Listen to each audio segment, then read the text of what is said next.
그 심실이 빠른 정도에 따라 QTC라고 해가지고 다시 재분석을 해야 정확한 게 나오는 거거든요. 왜냐하면 심실이 얼마나 빨리 끄느냐에 따라 QT 간격이 달라지기 때문에. 대략적으로 얘기해서 60회 기준으로 느리게 떴을 때 기준을 해서 11칸 이내로 떨어지면 정상이에요. 그러니까 11칸 벗어나면 무조건 비정상이에요. 왜냐하면 가장 느릴 때 기준으로 지금 말씀을 드려놓은 거기 때문에 11칸을 벗어나면 무조건 비정상이에요. 그렇게 알아주시면 되고요.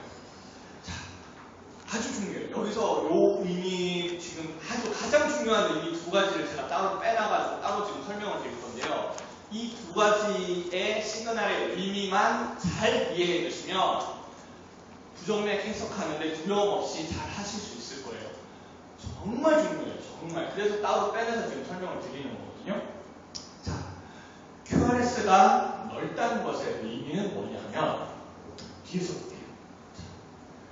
정상적이라면 AV 노드에서 신호를 모아가지고 프리킹의 성유로 쫙 신호를 퍼뜨려요. 그렇기 때문에 빨리 이루어져요. 그 빨리 이루어져야 되는 게 심실을 한꺼번에 동시에 수축을 해야 카디악 아웃풋을 만들어내지, 중점 먼저 수축하고 그 에이펙스 수축하고 라테랄로 수축하고 이러면 카디악 아웃풋이 안 만들어지잖아요. 그래서 한꺼번에 쫙 퍼져야 돼요. 이게 정상이에요. 그래야 카디악 아웃풋을 만들어낼 수 있어요. 그래서 노멀 QRS는 이렇게 좁게 형성이 돼야 돼요. 프루키니의 섬유를 통해서 쫙 전달이 되니까. 근데 만약에 심실에서 페이스메이커 역할을 하잖아요. 심실에서 페이스메이커 역할을 하면 이 프루키니의 섬유로 통하지 못해요. 심실 세포에서, 근세포에서 신호가 만들어지기 때문에 이때는 근세포끼리 신호를 전달해요. 내가 바로 옆에 있는 근세포한테 신호를 전달하고 그 근세포는 또 옆에 있는 근세포한테 전달하고 이러니까 얘네들은 원래 신호 전달을 하는 해부학적 구조물이 아니에요. 그러다 보니까 너무 느린 거예요. 너무 느려요. 그래서 QRS 컴플렉스가 이렇게 넓어지는 거예요. 그래서 QRS가 넓다 이러면 심실에서 고유 유동이 만들어졌구나 이해를 하시고요. 단 예외가 있어요. 예외 두 가지는 뭐냐면 편의전도랑 BBB예요. 여기서 보시면 만약에 여기에 아까는 AV 노드만 심방에서 심실로 신호 전달을 할 수 있다고 했잖아요. 근데 AV 노드가 아닌 다른 길, WPW처럼 다른 길이 있으면 얘는 느리게 전달한다고 했잖아요. 근데 이 다른 길은 그런 부분 길을 만들지 못해요. 받으면 바로 전달해요. 빠른 길과 느린 길이 있죠. 빠른 길로 전달이 되고 느린 길로 전달이 되면 먼저 생긴 신호랑 뒤에 생긴 신호가 합쳐지겠죠. 그러면 어떻게 되겠어요? QRS가 넓어지겠죠. 속도가 다른 신호가 합쳐지기 때문에 넓어지는 거예요. 그래서 다른 새끼리 있으면 넓어져요. 또 BBB가 있으면 만약에 RBBB가 있다고 생각을 합시다. 그러면 AV 노드에서 신호가 딱 왔어요. 그래서 쫙 모았다가 쫙 퍼뜨렸어요. 라이트 번들 브랜치는 정상이니까 쫙 전달이 될 거예요. 근데 라이트 번들 브랜치는 비정상이잖아요. 그러면 느리게 전달이 될 거예요. 여기도 똑같아요. 빠르고 느린 게 두 개 합쳐지니까 넓어지겠죠. 속도가 다른 두 개가 합쳐지면 QRS가 넓어져요. 일단 QRS가 넓다 신호 보이시면 무조건 먼저 심실에서 기원한 페이스메이커를 생각을 하셔야 돼요. 무조건.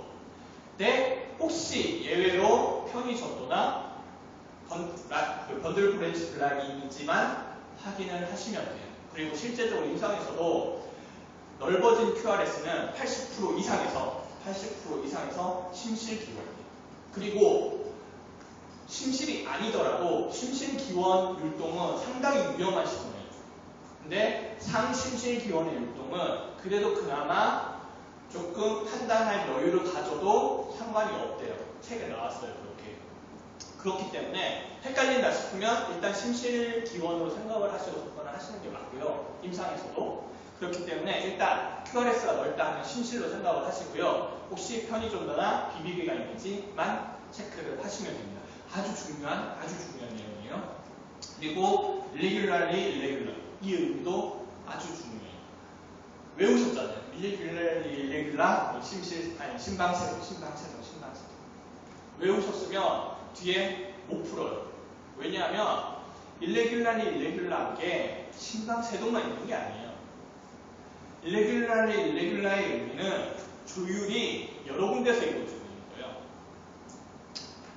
그림에서 보시면 조율이 여러 군데서 이루어지니까 다양한 속도의 신호들이 프루팅의 성으로 나오겠죠. 그러면 당연히 QRS가 지 멋대로 생기겠죠.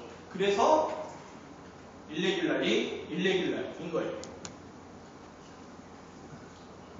그러면 심방세동에서는 왜 일레귤라냐? 심방세동의 의미는 심방 여러 군데서 여기저기서 조율이 팡팡팡팡팡 이루어지고 있는 거예요. 그러니까 심방이 제대로 뛰지도 못하고 조율이 여러 군데서 이루어지고 있으니까 어떤 신호는 너무 빨라서 또 신호가 전달이 되는 것도 있고 안 되는 것도 있어요. 어떤 신호는 전달이 돼서 QRS가 생겼고 어떤 신호는 전달이 안 돼서 QRS가 안 생기고 베이스라인만 흔들리다가 또 어쩌다 갑자기 딱 타이밍 맞는 전달이 돼서 QRS가 생기고 이래서 일레귤라인 거예요. 일레귤라는 조율이 여러 군데서 이루어지고 있다. 그래서 일레귤라를 보이는 리듬은 세 가지인데요. 뭐 또 외울 것도 없고요. 그냥 이해하시면 돼요. 원더링 페이스메이커랑 멀티포칼 에이트리얼 타키카디아랑 에이트리얼 피브릴레이션인데요. 뭐 적을 것도 없고 그냥 이해하시면 돼요. 원더링 페이스메이커는 뭐냐면 이 심방에서 페이스메이커 역할이 돌아가면서 한 번씩 이루어지고 있는 거야. 그래서 피 모양 다 다르죠. 아까 말씀드렸어요. 심방에서 다른 데서 생기는 건 피 모양이 달라져요. 피 모양이 다르면서 이렇게 전달이 되니까 각각마다 그 RR 간격이 달라질 수밖에 없겠죠. 그리고 멀티포칼 ATL 타키카디 말 그대로예요. 여러 군데서 그 신호를 전달을 하고 있는 거예요. 그래서 각각마다 신호 전달의 속도가 다를 테니까 RR 간격이 달라질 거예요.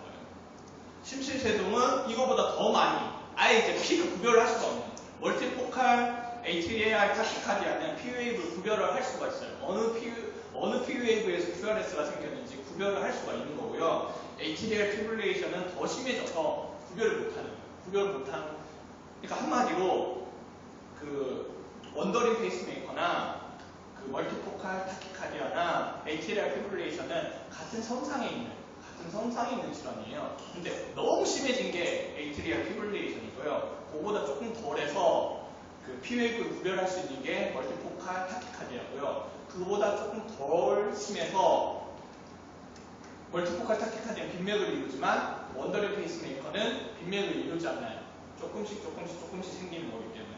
그래서 원더링 페이스메이커랑 멀티포칼 타키카디아를 구별하는 기준도 얘가 빈맥이냐 아니냐예요. 빈맥이 아니면 원더링 페이스메이커고 빈맥이면 멀티포칼 타키카디아예요. 그러니까 원더링 페이스메이커는 알 필요도 없으시고 그냥 멀티포칼 타키카디아냐 ATDR 피브릴레이션이냐만 구별할 수 있으셔도 남들보다 해석이 훨씬 쉬워져요. 그건 뭐냐? P웨이브가 있으면 일레귤라인데 P웨이브가 있으면 멀티포칼 타키카디아고요. P웨이브가 없어질 정도로 심해졌으면 그때는 ATDR 피브릴레이션이에요.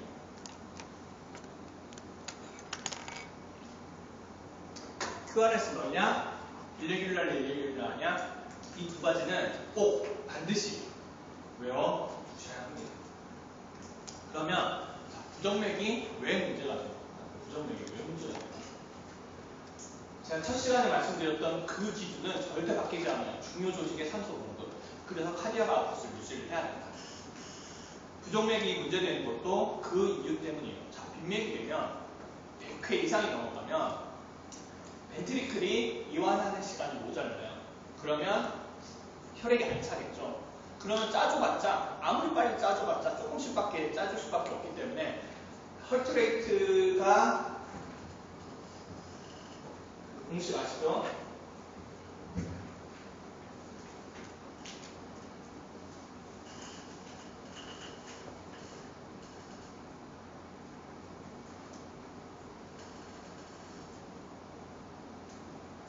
얘가 아무리 빨라져 봤자 스트로크 볼륨이 떨어지기 때문에 카디악 아웃풋은 정상적으로 이루어지지 않아요. 그래서 빈맥이 문제가 되는 거고요. 섬액 같은 경우는 헐트레이트가 안 나오니까 카디악 아웃풋이 안 나오겠죠. 그래서 빈맥과 섬액은 카디악 아웃풋을 유지할 수 없기 때문에 문제가 되는 거예요.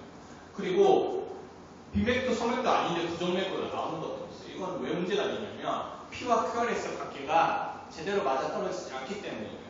아무리 QRS가 정상적으로 이루어지고 있더라 하더라도 아까 말씀드렸듯이 심실이 수축하고 있을 때 심박이 수축을 하면 마이트랄 밸브랑 디커스피드 밸브는 닫혀있는 상태예요. 그러면 심실에 그 이완 그 용적을 좌우지우지하는 것 중에 하나가 에이트리알이 컨트랙션 돼가지고 심실을 공급을 해주는 건데 그게 이루어지지 않아요. 대신 튕겨나가가지고 캐논 A 웨이브가 생기는 거죠. 이해되시죠? 그래서 P와 QRS 관계도 P 수축하고 심방 수축하고 조금 있다가 심실 수축하고 이게 맞아 떨어져야 카디악 아웃풋이 유지가 되지. 이게 맞아 떨어지지 않으면 아무리 그 수축 횟수가 일정하다고 하더라도 문제가 되는 거예요. 그래서 부정맥 보실 때 빅맥, 섬맥, P와 QRS 관계 이것만 따져주시면 부정맥 모든 범위 안에 들어오는 거고요. 그리고 뭐 PVC 이런 거 중간에 한 번씩 생기는 거 이런 거는 뭐 여기 속하지 않기 때문에 제가 따로 떼내서 일단 말씀을 드릴 건데 이건 뭐 어렵지 않은 거니까 두 개만 아시면 돼요. 빅맥이냐 섬맥이냐 P와 QRS의 관계가 일정하게 이루어지고 있느냐. 그러니까 일단 심전도 보실 때 숲부터 보세요. 세세한 거 먼저 보지 마시고 숲부터 여기 큰 그림부터 보시고 세세한 거는 제가 이따가 큰 그림 보고 이상이 없네 이거 왜 나왔지 했을 때 세세한 거다. 숲 그러니까 나무를 볼 수 있는 건 따로 정리를 해놨거든요. 이따가 나무 볼 수 있는 건 따로 그때 정리하시면 되고요. 일단 처음에 심전도 보실 때는 커다란 그림입니다. 커다란 그림. 빅맥, 섬맥, P와 QRS 관계 그리고 중요한 거니까 2, 3A VF랑 V1에서 V6랑 1AVL에서 ST 엘리베이션이 있는지 없는지, ST 디프레션이 있는지 없는지 그것만 확인을 하시면 나머지 조그만 것들은 뒤에 확인하는 거 따로 알려드릴게요. 그리고 2, 3A V1, V6, 1AVL 요게 나오면 분명히 임상상으로 그 지문에 주어질 거니까 그때 흉통 있고 전형적인 임상상이다 하면 이쪽으로 넘어가시면 되고요. 그런 게 없으면 UF 확인하시면 돼요.